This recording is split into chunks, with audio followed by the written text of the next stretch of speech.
हमारी जो error detection technique है वो है चेकसम।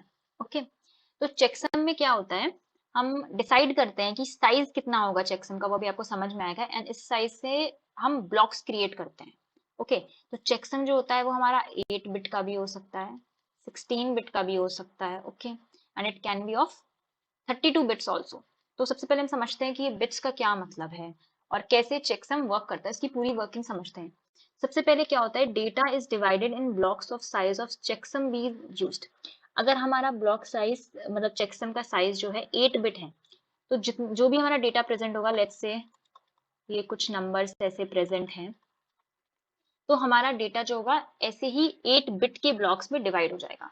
हम वो LSB से लेना स्टार्ट करेंगे ऑब्वियसली ब्लॉक्स बनाना, तो जो हमारे 8 बिट्स करके हमारे इस टाइप से ऐसे ब्लॉक्स क्रिएट हो जाएंगे। अब इसके बाद हम क्या करते हैं, 2 3 4 यहाँ पे भी 8 बिट्स हैं। ओके, हम ये जितने भी हमारे ब्लॉक्स क्रिएट हो, जैसे यहाँ पे सिर्फ 2 ब्लॉक्स बने हैं, जितने भी अगर 3 4 जितने भी ब्लॉक्स बनते हैं, हम उन सबको ऐड करेंगे उनका।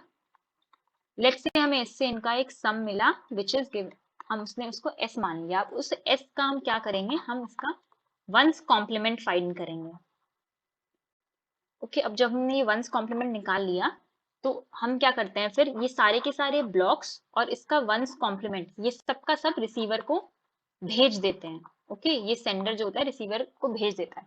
अब रिसीवर की साइड क्या होता है, फिर से इन सारे ब्लॉक्स का सम निकाला जाता है including this one's complement. Okay, तो इन सब का सम निकाला जाता है, एंड सम निकालने के बाद उसका भी वंस कॉम्प्लीमेंट लिया जाता है। ओके, रिसीवर की साइड भी हम सारे के सारे ये जो हमारे blocks plus ones complement of sum, क्योंकि सब कुछ ये सारा का सारा एज ब्लॉक ही जाएगा ना, वंस कॉम्प्लीमेंट होगा, वो भी जितनी बिट्स एक ब्लॉक में थी उतनी ही बिट्स उसमें भी होंगी, तो ये पूरा का पूरा ब्लॉक जाएगा।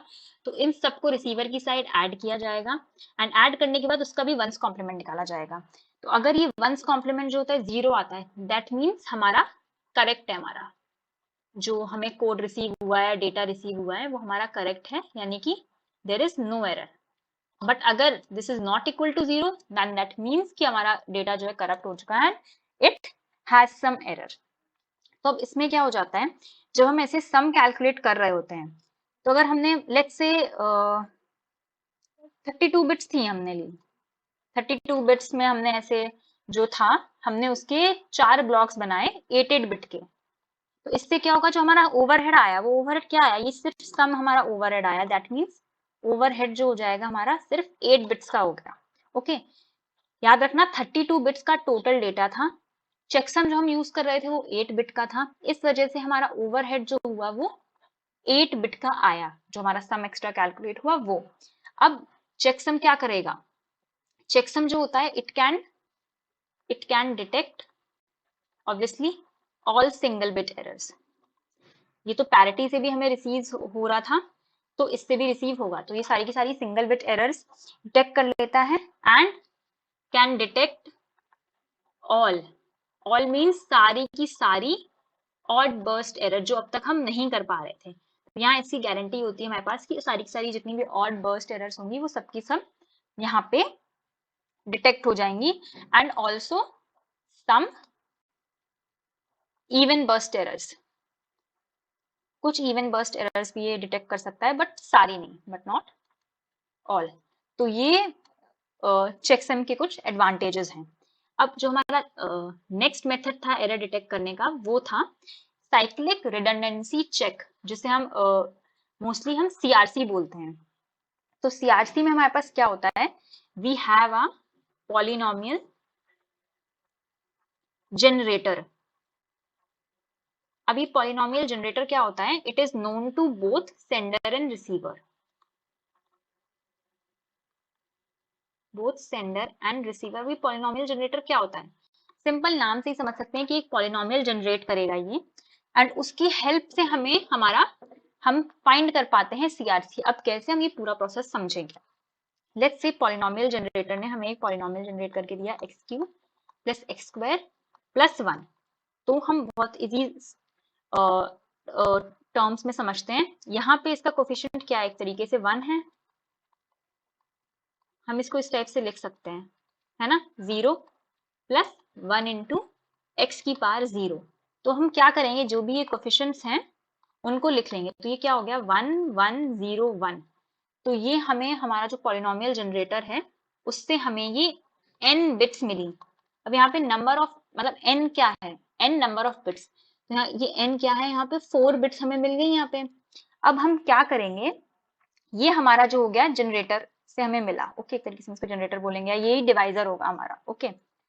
तो अब क्या होगा, हमारा जो मैसेज है हम उसमें n-1 CRC बिट्स अपेंड करके सेंडर को भेजते हैं। अब हम ये CRC बिट्स कैसे कैलकुलेट करते हैं, तो उसके लिए लेट्स से कि हमारे पास एक मैसेज है m, हम उसमें n-1 जीरोज ऐड करेंगे, देन हम इसको इस जनरेटर से डिवाइड करेंगे, जो रिमाइंडर आएगा वो हमारा CRC होगा।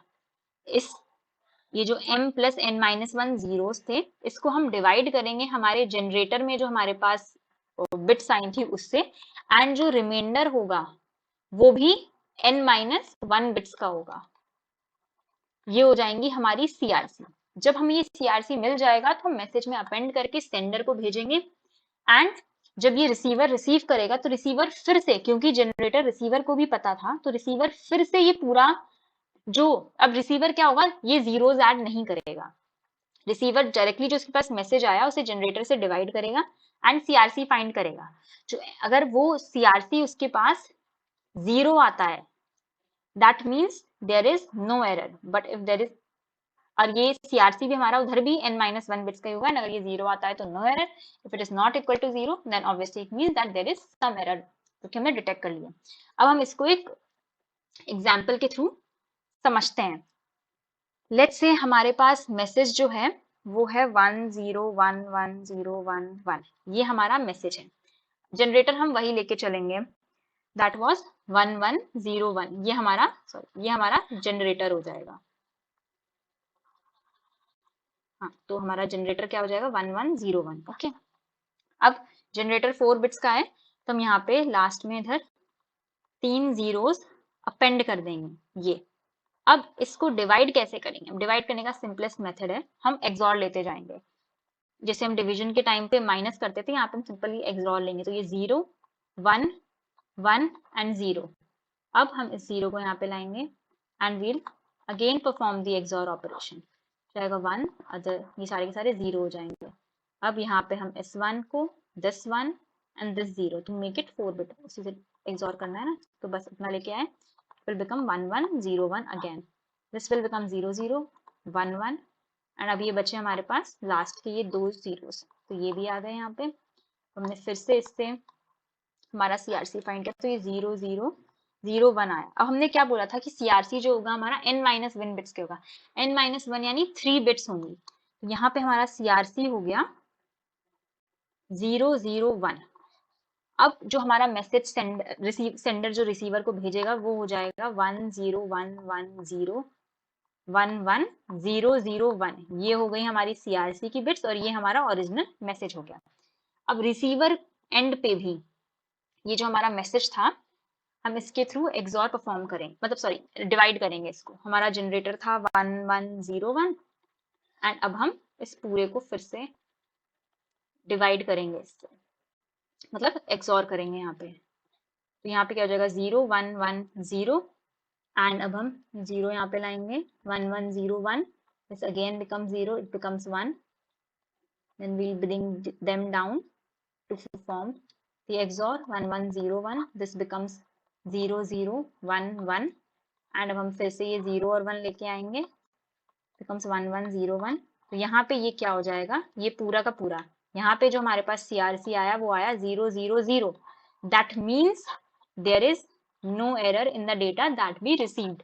तो इस तरीके से ये सेंडर एंड रिसीवर के साइड पे हमारे पास एरर कैलकुलेट होती है। अब जो होती है इसकी एक्यूरेसी जो है, इस मेथड की accuracy is very high, okay. It is high but obviously not 100% हमें परफेक्ट रिजल्ट देता है। अब ऐसा क्यों होता है कि हमें करेक्ट रिजल्ट नहीं दे पाता है? लेट्स से जो हमारा रिसीव्ड वर्ड है वो क्या हो जाता है, code word. Plus some error अगर उसमें कुछ एरर आ गई।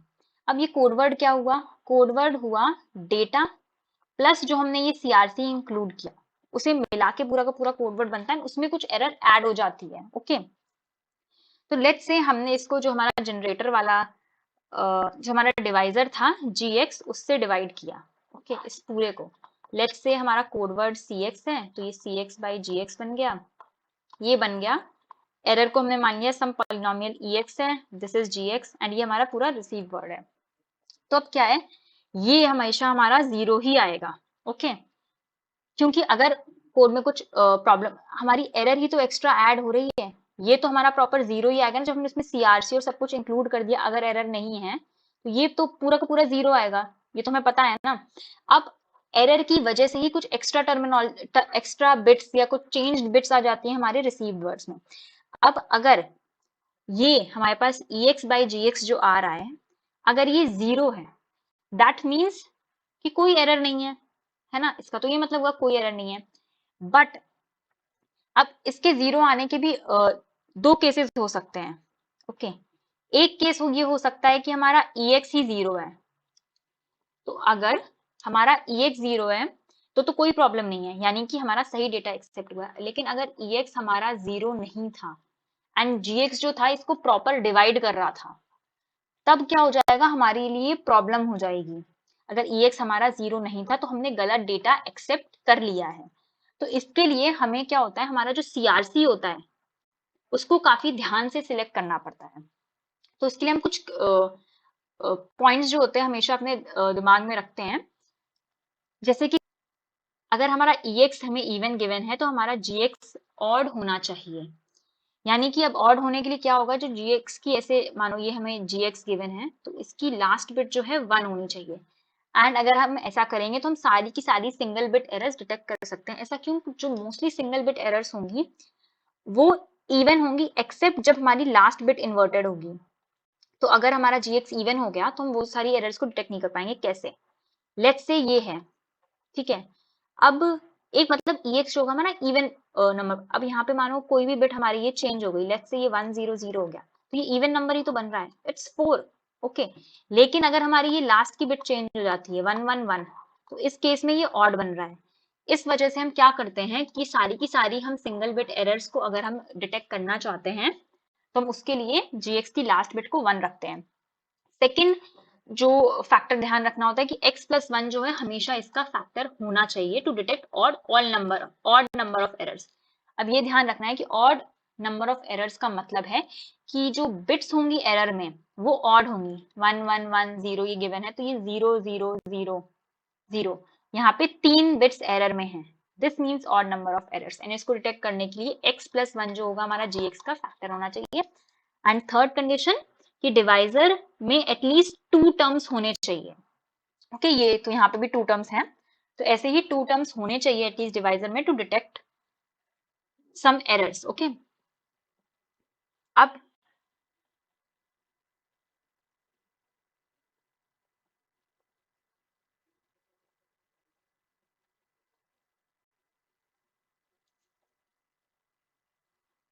हमारा जो ये था, हमने सीआरसी के बारे में पढ़ लिया है। ऑब्वियसली इसका मतलब है कि ये भी 100% करेक्ट नहीं है बट हमें काफी ज्यादा एफिशिएंट रिजल्ट्स देता है। तो अब ये जो हमारे 4 मेथड्स थे ये एरर डिटेक्शन के मेथड्स थे। ओके, हम यहाँ पे सिर्फ देख रहे थे कि एरर प्रेजेंट है या नहीं। अब हम नेक्स्ट लेक्चर में पढ़ेंगे एरर करेक्शन का मेथड। ओके, तो एरर करेक्शन के मेथड में हम पढ़ेंगे हैमिंग कोड। ओके, तो नेक्स्ट हमारा जो टॉपिक होगा वो होगा हैमिंग कोड।